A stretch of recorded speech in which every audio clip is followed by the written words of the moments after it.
Joining me now is Democratic Senate Majority Whip Dick Durbin of Illinois, who is calling for a neutral third party to take over Gaza hospitals, where Israel has claimed the hospitals have been used by Hamas. There's conflicting information on all of that. Senator, what exactly are you proposing? Because I've been doing a lot of reporting on the hospitals, the pediatric hospital in the north, Shifa Hospital, and they've been, the equipment has been broken. They don't have staffing.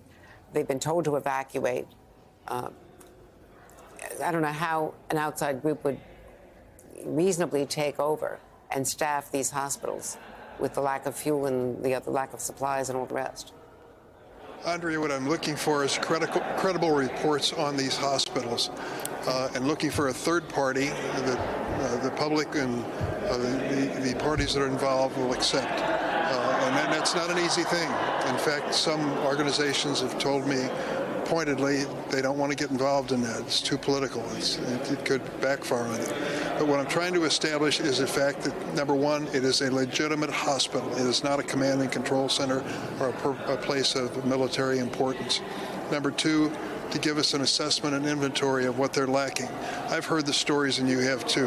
The amputations of limbs of children without anesthesia, the only pain medication, Tylenol, trying to clean wounds with vinegar because they have no disinfectants. I mean, these are outrageous situations that are going to be worse if the fighting resumes. I pray it won't, but if it does.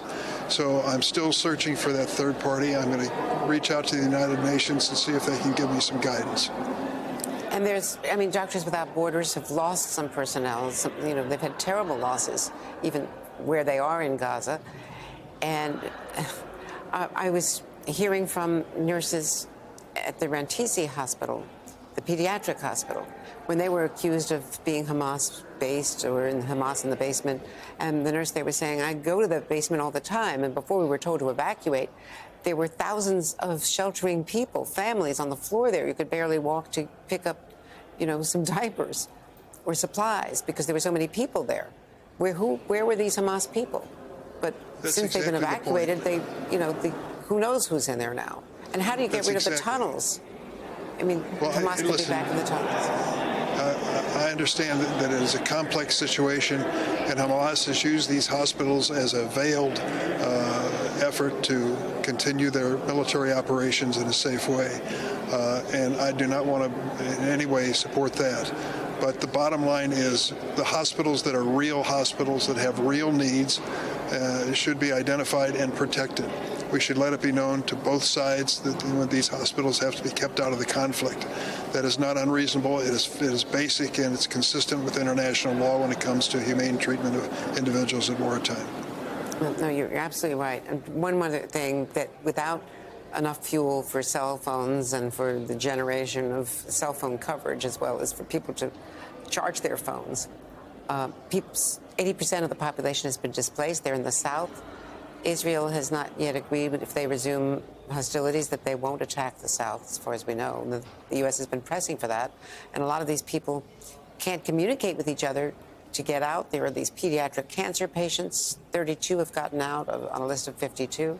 But people don't know how to get in touch with them to assemble, to get them out through Rafah.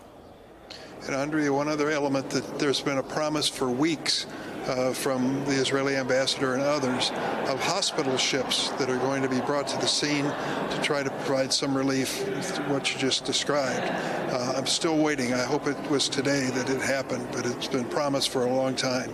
That kind of supplemental medical care could be critical. Let me switch to what's happening here on the border negotiations, which could become a poison pill for both Ukraine and Israel aid. You, along with the majority of your Senate Democratic candidates, are calling on the White House to better explain how Israel is also using taxpayer money, some conditionality. What's the progress on either of those issues? Conversation is underway, but there's been no agreement on language or process at this point. But I would just say this week that among my Democratic colleagues in the Senate, they have said unequivocally we support Israel's right to exist. We support their right to defend themselves. We believe what happened on October 7th, and I saw the videotape yesterday. What happened on October 7th was an atrocity, but we ask that Israel and any military action be sensitive to the collateral damage of innocent individuals. I think that has been the message consistently this week. It's the same message I bring when it comes to protecting the hospitals moving forward. But we have not reached any agreement as to any conditionality. What are your concerns about some of the Republican language in these negotiations on southern border and asylum issues and refugee issues? Andrea, let me tell you something. My mother was an immigrant to this country, and I haven't forgotten that immigrants have made America. Sadly, some of the Republicans that are wanting to sit at the table only view immigration in negative terms.